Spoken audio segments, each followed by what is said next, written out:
Just like Yao, he speaks Guangdongese, I speak Chinese, but they asked me to speak English. Okay, when they asked me to speak English, I told myself, I'm a teacher. I always tell my students, you have to try hard. You have to try hard to anything. So I asked myself, I must be an example for my students. I must try hard. Okay. So good afternoon, everyone. My name is Alex Wang, a teacher from Taiwan. People also call me 山中大叔, which means a middle-aged man in the countryside. In Taiwan, we have three best-known awards that recognize achievements in education. They are Super Teacher Award, Power Teacher Award, and Excellent Teacher Award. These are awarded by three different institutions every year. Each institution selects a teacher from nationwide for its annual Prime Award winner. To date, in Taiwan, there is only one teacher that has won all the Prime Awards. His name is Alex Wang. Super teacher, power teacher, and excellent teacher are the names they put on me. But today, I'm going to bring you a story about I put on myself. I would like to start with why I want to be a teacher. It's all because of three ordinary but great teachers that made a difference in my life. I was born in a very small village in southern Taiwan. My dad was a taxi driver and my mom was a worker in a textile factory. We lived a very poor life, but I never taken my studies seriously because I didn't realize the power of knowledge. It was not until I met Mr. Liu Zhicheng, the homeroom teacher in my 5th grade year. He taught me reading strategies, which in turn broadened my perspective of the world. He is the first teacher that impacted my life. The second teacher impact in my life is Mr. Tang Zhenfa. After I entered junior high school, then my father became addicted to alcohol and gambling was getting worse and worse. And it caused my family to struggle with debt. I was left alone to avoid the critics. Upon knowing my situation, Mr. Tang had a talk with me. He said, education is the best way that you can get rid of poverty. Don't worry about school expense. I will take care of it. You just stay at school and focus on your studies. So I stayed on and finished my studies with excellent performance. And then I got admission to top senior high school in Taiwan. Unfortunately, at the same time, the debt was too heavy to deal with. To avoid the critics, we could only escape from our hometown to a mountainous area of central Taiwan called Nantou. I was left alone in the city that I was foreign to, studying, meanwhile, making a own living with a part-time job. I usually felt lonely and anxious about my future life. My geography teacher, Mrs. Chen Shuxiang, came to me very often and encouraged me all the time. She told me, stay strong, have faith in yourself, and pursue your dreams step by step. She is the third teacher that impacted my life. Due to those three teachers, I made up my mind to be a teacher, a caring teacher just like them, who try their best to help students overcome challenges in life by education. In 1997, I graduated from NKNU and finally became a teacher. Considering financial problems of my family, I had no choice but come back home in Nantou to meet my parents' expectation and work as an intern teacher at Shuangwen Junior High School, located in one of the poorest school districts in Taiwan and surrounded by mountains and tombs. Yep, tombs. That's my school. Actually, although I finally became a teacher, but I was so eager to run away from this school every day, every moment during the internship of the year of the internship. I'd already gained both fame and wealth as a private tutor during my university. Actually, so many parents expect me to make some time to teach their kids. I was once a distinguished teacher in a big city. However, at the moment, I came to this school with only 100 students and facing the same problems as other rural schools throughout Taiwan. First, shortage of teachers. As you see, I majored in Chinese, but I had to teach not only Chinese, but also PE, art, music, and so on. And second, majority of unqualified teachers, as you see, unqualified. And to make the matter worse, most of them had no patience for teaching. They were just waiting for retirement.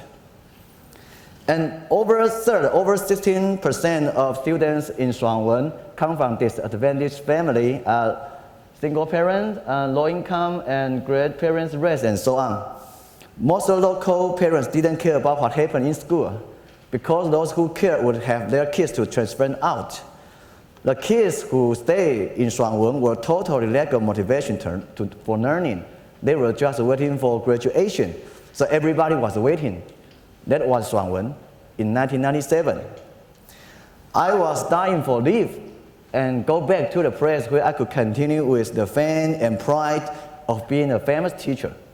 In 1998, after my internship ended, I left and entered the compulsory military service for 2 years. And I told myself I will never come back. After getting out of it, I will try any ways to transfer to any school in the cities.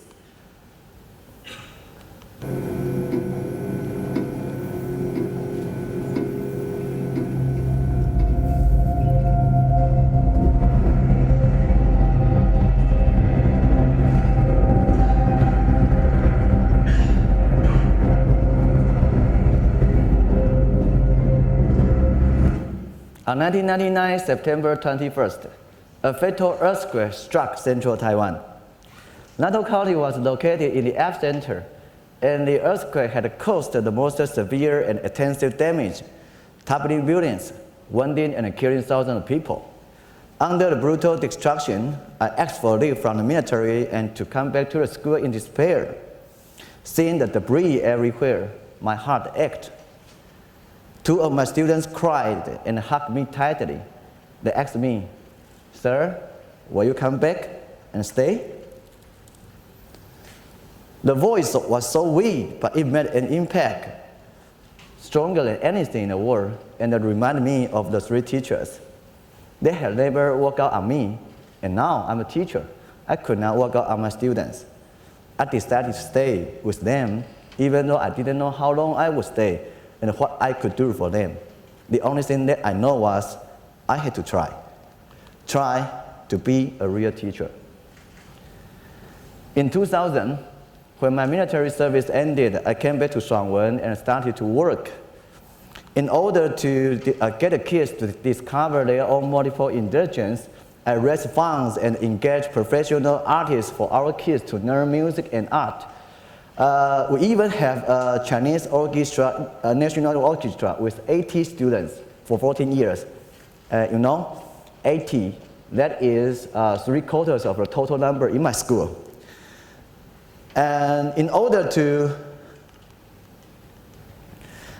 to motivate kids to learn, I designed learning passport and collected user group from outside of the school.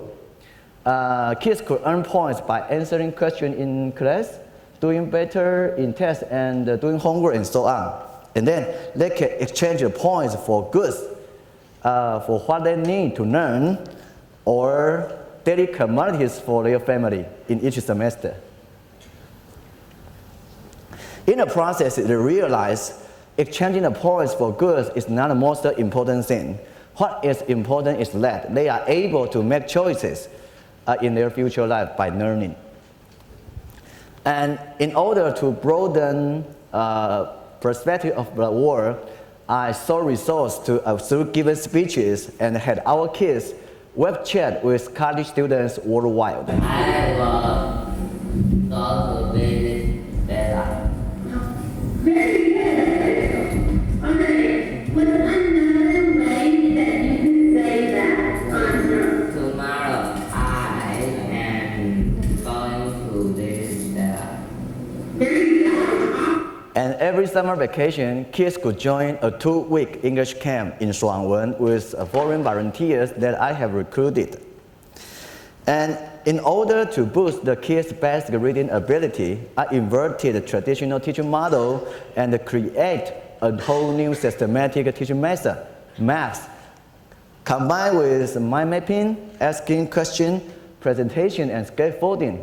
In short, I designed and raised the question to lead the kids to find the information from the articles, and according to the information found, kids construct the mind maps individually or in groups, and then they get onto the stage to present what they have learned with the mind maps independently or together.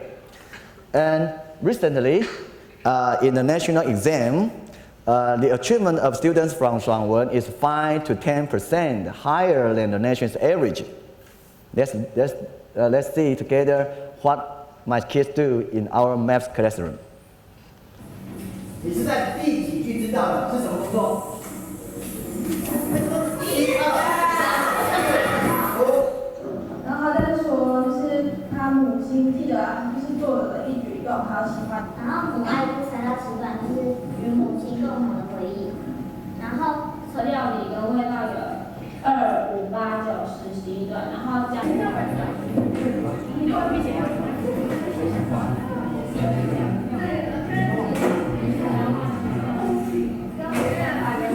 一个全部都在投入学习的状况，看他这个状况，让我想当一个老师就是最感动的时候，真的。非舌头默数，然后第3段话他说为什么舌头是那么重要？中间出来就是他舌头就好像双面刃一样，所以要怎么样适当的使用它？是说这个成败关键跟你思想过后讲出来的话有关，但是作者并没有很清楚的表达，所以我认为作者第3段表达不够清楚。然后它其实相对秋风一面拂来，然后风它是一种没有终点也没有起点的一种自然现象，所以我觉得作者在这里刻意提出西风，是代表说他自己可能那个时候。16 years have now passed. Shuangwen Junior High School has transformed into one of the best schools in Taiwan. Not only local kids stay and attend school in Shuangwen instead of transferring out, but also quite a few kids from cities move for enrolling into Shuangwen. In case you are wondering, Shuangwen is still surrounded by tombs. The story in 2011, the story about me and Shuangwen was published, and there was a great demand for it. Since then, every year, thousands of teachers travel for hundreds of miles to Shuangwen and sit in my open classroom to learn how to operate a distinctive school and how to teach effectively.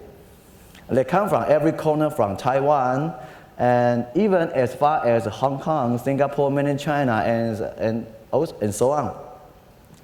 A large portion of these teachers also come from rural areas, just like Shuangwen.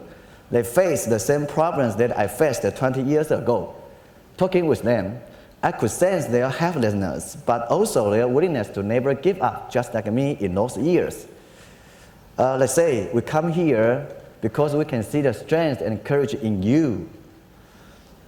Through these teachers' patience, I see hope for their students. I know that's not enough. Many more teachers in rural areas fail to get the potential return from the hard work they have put in because they get very little support from the government and the advisory groups. They become hopeless, upset, hopeless, and finally give up and leave. They leave behind the kids who are waiting for the answer. Sir, will you come back? Perhaps the kids might not even ask the question to begin with because they have already known the answer. Kids in Shuangwen have my company, but we need more teachers who are willing to accompany their kids. We cannot force every teacher to stay in rural areas, but I hope every teacher gets enough support from their period of stay. Because teachers get support, kids get hope. And that is my dream. Yes, I have a dream. The dream is to gather the teachers from different rural areas in Taiwan to participate in a workshop designed by the most passionate professional teachers allowing us to lead and help everybody to improve their teaching skills by providing and demonstrating a variety of effective teaching methods. And after returning to their respective schools, we will maintain our support for teaching networks through online communities. Together, let's create the largest educational platform for lesson study in a Pan-Asia community, and support each other to launch more teaching workshops from the mode of bottom-up everywhere in Taiwan. Local teachers will be trained to become lecturers and leaders of their own workshops. Only when individual strengths thrive and spread out across teaching fields, teachers everywhere will get the support they need from each one another. And that's my dream. Last April, I posted a thread on Facebook to announce my dream. And 3 months later, the dream came true. Over 1,600 teachers participate in a super big workshop, I Have a Dream, which was formed with 12 concurrent teaching workshops. And after the super workshop, in the past half a year, the number of communities of collaborative lesson planning on Facebook has increased 2 to 3 times. And also, the number of teachers who share their teaching experiences and the curriculum design in the communities has increased 5 to 10 times. 2 months ago, we also held the return seminar and invited teachers to share in the, to invite teachers who took part in the workshop last July to share their teaching experiences of what they have learned in the workshop. Over 2,100 teachers attend the seminar, and moreover, half of them are newcomers. From now on, the workshops and the seminars that are named I Have a Dream will continue to empower teachers everywhere in Taiwan to teach with enthusiasm, professionalism, and strong beliefs. Again, more teachers get support, more students get hope. More and more teachers have told me that, Mr. Wang, you are now more than a teacher. However, I know that's just another name they put on me. In the future, there will be more names others may put on me, inclusive of flattering or unflattering ones. No big deal. I have a name I put on myself. A name I treasure the most and wear proudly. A name reminds me of the original intention, 莫忘初衷. That is, I want to be a real teacher. I am a teacher, and this is my name, now and forever. Later on, maybe you can call me super teacher, power teacher, or superpower teacher. It doesn't matter to me. Maybe you just call me 山中大叔, a teacher in a rural school from Taiwan. Thank you.